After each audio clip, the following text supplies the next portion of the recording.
Hello, gorgeous. Are you ready to come visit my house for my nephew's birthday party? Remember to prepare a present for him, and most importantly, dress well.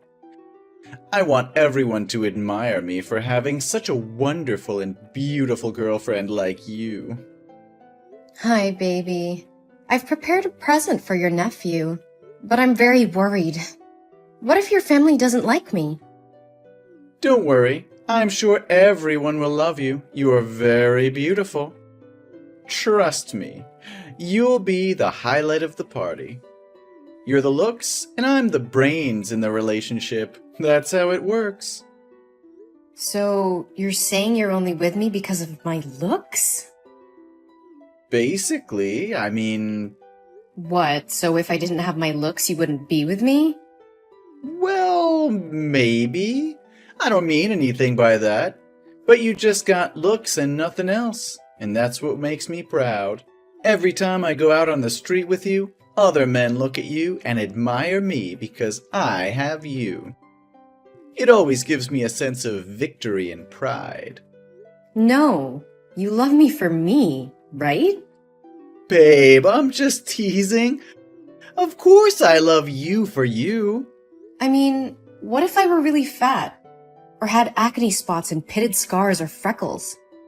Would you still want to marry me? Oh, no, honey. I am such a wonderful, successful, and handsome man, so my wife must be beautiful and fancy too. I would definitely never date someone the size of a whale, let alone marry. And you seem to have gained a bit of weight lately. Maybe you should hit the gym to prepare for our wedding. I want you to stay sexy and slim. What? Are you kidding? I didn't realize I had gained weight. I guess I just feel like you only care about my looks, not who I am as a person. Come on, Chris, don't be ridiculous. Of course I care about who you are. But let's be real. Physical attraction is important in a relationship. And I want to be with someone who takes care of themselves and looks good. I understand that, but when you said you wouldn't marry someone the size of a whale, it really made me feel insecure. I can't stop thinking about it. And I'm scared that you'll leave me if I gain weight or if I don't look as good as I used to. Oh, Chris, I'm sorry. I didn't mean it like that. I love you for who you are, not just your looks. I think you're beautiful no matter what. But what if I'm not beautiful anymore? What if I'm not the same person you fell in love with? You'll always be the same person to me, Chris. And even if you do gain weight or your appearance changes, it won't change how I feel about you. Okay, I'll try to believe you. Trust me, baby. I love you more than anything in this world.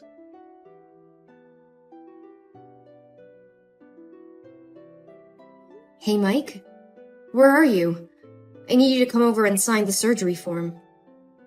Surgery form? What for? I mean, your face was already ruined. Even if you have more surgery, you won't be as beautiful as you used to be. It's just a waste of money, Chris. How can you say that to me, Mike? Didn't you say just a few days ago before the bandages were taken off that you would love me no matter what? And now that I'm not as beautiful as I used to be, you're saying that it's a waste of money to have surgery? Also, you're calling me stupid for trying to save your nephew from the fire. Chris, I didn't mean to hurt you, but you have to understand that I'm upset about what happened to your face. And yeah, you did act stupid and careless by running into a burning house to save a child. Isn't the first thing you should do when you see a fire flare up to protect that face? Now look at you. Your neck and face both have 2nd and 3rd degree burns. The doctor told me that there's almost no chance you'll ever be as pretty again as you used to be. So you're saying that my appearance is more important to you than my life. You said that you love me no matter what, but now you're acting like my face is the only thing you care about. And don't you dare call me stupid for saving a child's life. That child is your nephew, and I couldn't just stand there and watch him burn. And to this day, I still can't believe that when you guys found out that there were still people trapped in that house, not a single member of your family rushed in to save the child. It's really cruel and heartless. Hey, watch your mouth. We didn't know there were still people trapped inside. It was a chaotic situation, and we were trying to get everyone to safety. We're not heartless or cruel. We're human beings who make mistakes. Even if I knew, I wouldn't put myself in such a dangerous situation, but would calmly wait for the fire department to arrive. Wait? Until when were you going to wait? Until the boy turned to ashes? I know, Chris, and I appreciate what you did for my nephew. But I just can't help feeling angry and frustrated about what happened to your face. I'm sorry for being insensitive, but I can't just pretend like everything's okay. And as for your appearance, of course it's not the only thing I care about. But let's face it, looks matter, and I'm just worried about how this is going to affect us. How could you say that? I thought you loved me for who I am, not just what I look like. And now that I don't look like your idea of pretty, you're acting like I'm some kind of burden. No, Chris, that's not what I meant. I'm not trying to make you feel like a burden, but I can't ensure my love for you will be the same. And we have to face the reality of the situation. Your face is never going to be the same again, and we have to figure out how to deal with that. Really? I just feel so insecure now, Mike. I'm scared that you'll leave me if I don't look as good as I used to. Really? Now let's sign that surgery form and get you on the road to recovery. We'll get through this together, I promise. Thank you for being here with me, Mike.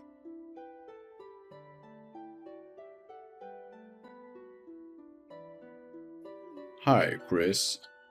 I wanted to check in since you missed your psychotherapy appointment today. The therapist didn't see you, and she said you weren't picking up your phone, so I'm just texting to see if you're okay. If you're busy, I can tell her to reschedule your appointment for a later time. Is everything fine? No, I didn't forget my appointment.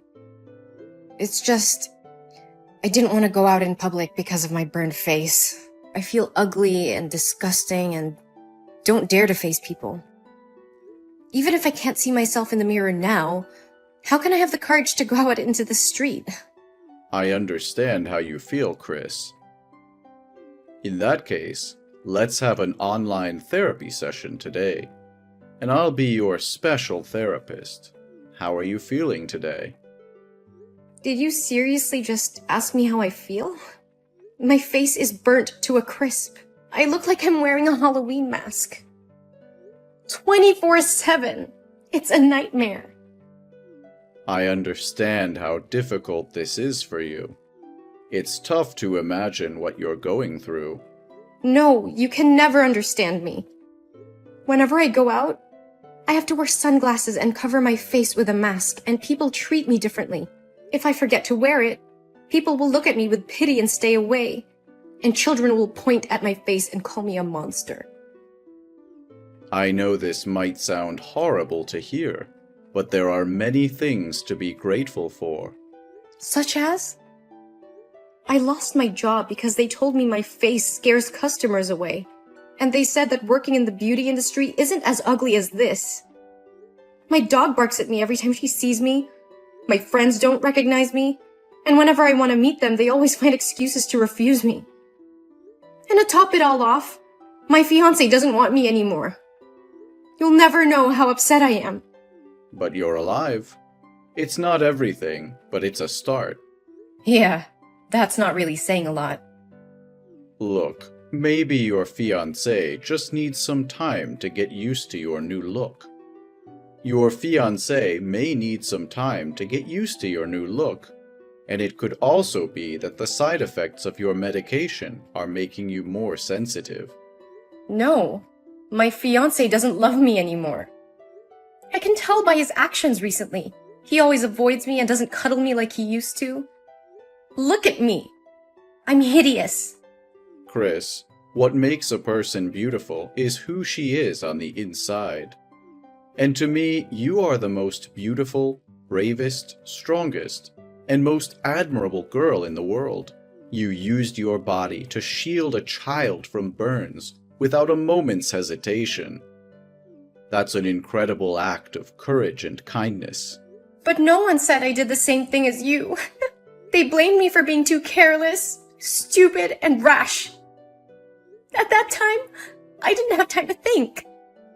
I reacted because I didn't want the child hurt, so I rushed out to help him. I can't imagine how miserable his life would be if he got burned like this. If I don't do something, I will live my life in regret. Exactly. And that's what makes you so beautiful. You're a kind and selfless person. And if your fiancé can't see that, then maybe it's best not to marry him. Thank you, Doctor. I feel a bit better now. I'm glad to hear that, Chris. I've been doing some research on burn victims and their recovery, and I found a specialist in New York who's had tremendous success in treating severe burns like yours. I've arranged a meeting with her, and I'm confident that together we can find the best possible treatment for you, so that you can become the beautiful girl you once were. Well, actually, you've always been beautiful. Thank you so much, Dr. David. You've been great. It's my pleasure, Chris. Thank you for sharing your feelings with me.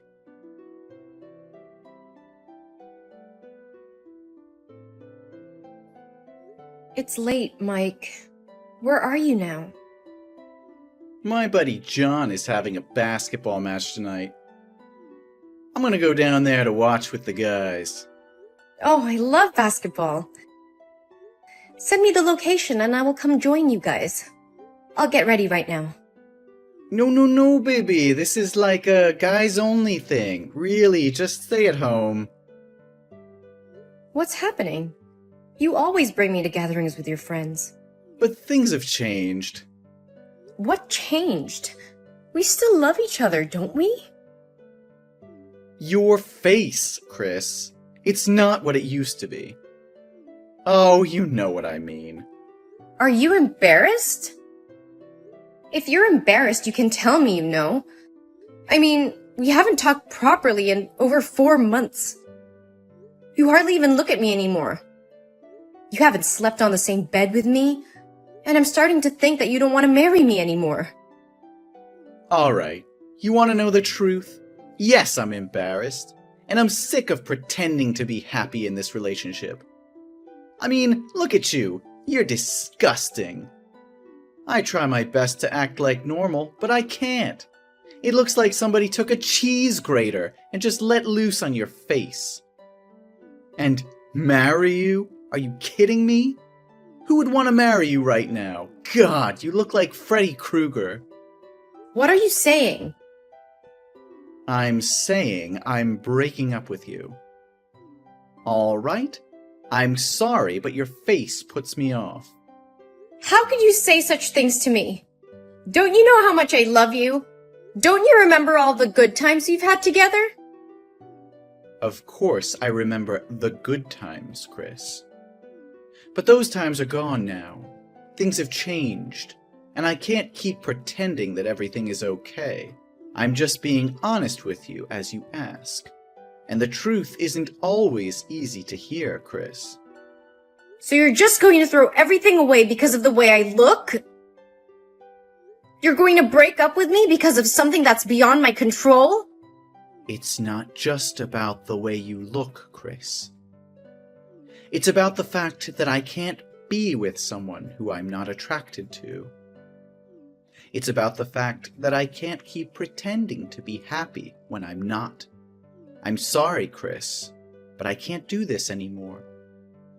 And you could have avoided this if you hadn't intended to be such a heroine. No, Mike. I'm not trying to be anyone. I'm just trying not to live in sin and regret for the rest of my life for standing on the sidelines while watching someone die. So what?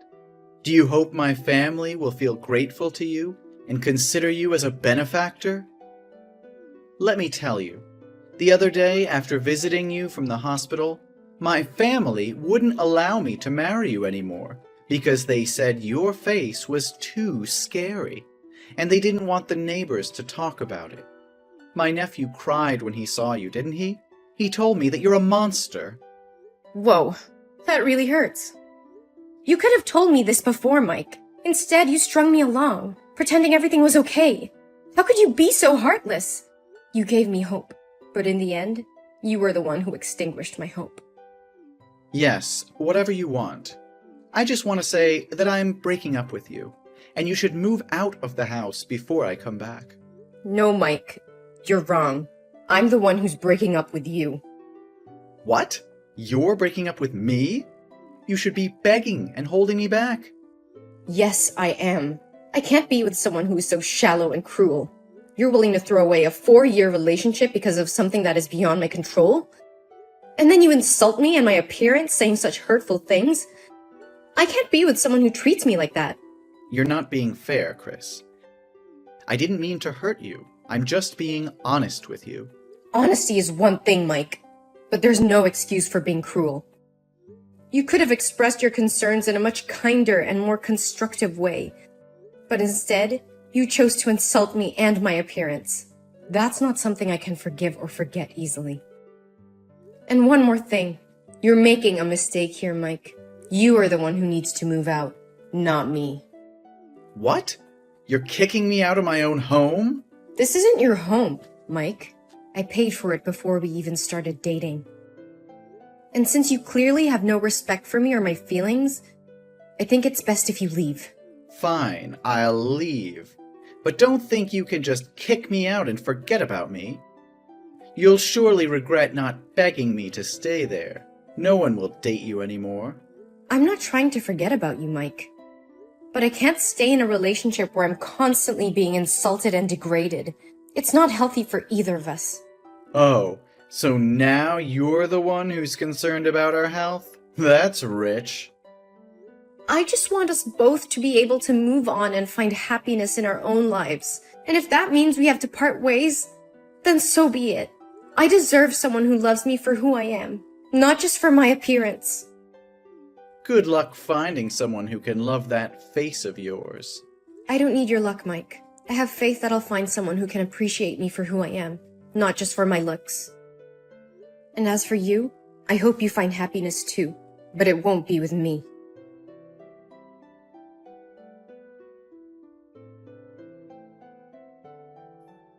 Hey, Chris. How have you been? It's been so long since we talked. How's life treating you? Mike? Why are you suddenly reaching out? It's been 3 years and I haven't heard from you. Is everything okay? No, everything is not okay at all. I just miss you a lot. I can't stop thinking about you after all these years. What? Are you kidding me? That year you said you didn't love me anymore because of my ugly face, remember? Actually, 2 years ago, something terrible happened to me. I was attacked by a gang, and they slashed my face, leaving me with a long, hideous scar. My left eye is also blind, so I can only see out of one eye now. Since then, no girl wants to date me. Oh my god. That's awful. What happened exactly? I was out drinking with my friends and I got very drunk. I couldn't control my behavior and got into a fight with a gang. They did this to me. My family spent all their money on my treatment, but it hasn't helped much. I miss you so much, Chris. I think we're a good match now. I'm sure you've been lonely all these years, haven't you? I'm so sorry for what happened to you, Mike, but I can't get back to you. Why not? Do I need to apologize or beg you to come back? Come on, Chris. We're both equally ugly now. Don't make it so hard for me. You're not a petty person, are you? No, Mike. It's not that I'm holding a grudge from the past. It's just that I'm engaged and my wedding is next week. What? You're getting married? To whom? Who would want to be with someone with a scarred face like yours? He's my dermatologist, David. He's been there for me over the years, taking care of me and helping me feel beautiful again. He was by my side when I was at my lowest and always told me that I was the most beautiful person in the world. He helped me stay positive and have faith in life again. And my face is no longer scarred. It's beautiful again. What do you mean, beautiful again? That's impossible! David spent a lot of time researching methods for my surgery, and after 15 surgeries using skin grafting, my face has healed and recovered. You're lying to me, Chris. I can't believe you're getting married to someone else. You were mine, and now you belong to someone else? Mike, please calm down. I'm sorry, but I can't change how I feel. It's been years since we broke up, and I've moved on. How could you do this to me? After everything we've been through, you just throw me away like garbage? I didn't throw you away, Mike. You chose to end things between us. And now I've found someone who loves me for who I am, scarred or not. I can't believe this is happening to me. You are supposed to be mine. I'm the only one who truly understands you. That's not true, Mike. David has been there for me through thick and thin. He accepts me for who I am and loves me unconditionally. And he's the one I want to spend the rest of my life with. You'll regret leaving me, Chris. You'll see that no one will love you like I did. Mike, please stop. Your words are hurtful and untrue. I wish you all the best, but I can't be with you anymore. You're lying. No, I'm not. I'm sorry, Mike, but I have to go now. Please take care of yourself. No, you can't just treat me like that. Why am I the only one who has to live a miserable life with such a disgusting face in the end? I believe someone will love you for who you really are, Mike. You should be optimistic. No, don't talk nonsense anymore. Come back to me right now.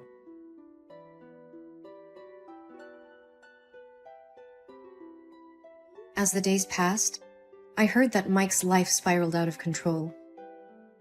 He became increasingly bitter and resentful towards the world. His once charming personality turned into a spiteful one, and he became isolated from everyone around him. Despite seeking therapy and trying to come to terms with his past, he was unable to shake off the feeling of bitterness and hatred. His life was consumed by his resentment towards me and his own misfortune. Meanwhile, my relationship with David continued to flourish. I finally had a fairy tale wedding like I've always wanted, and now we have 2 very beautiful babies. We are deeply in love and support each other through thick and thin. We were happily married and building a life together filled with love, joy, and new possibilities. David was always there for me during the hard times, and we shared many happy moments together. We often talk about their future and the family we hope to build, grateful for the chance we had to find each other and start a new chapter in our lives.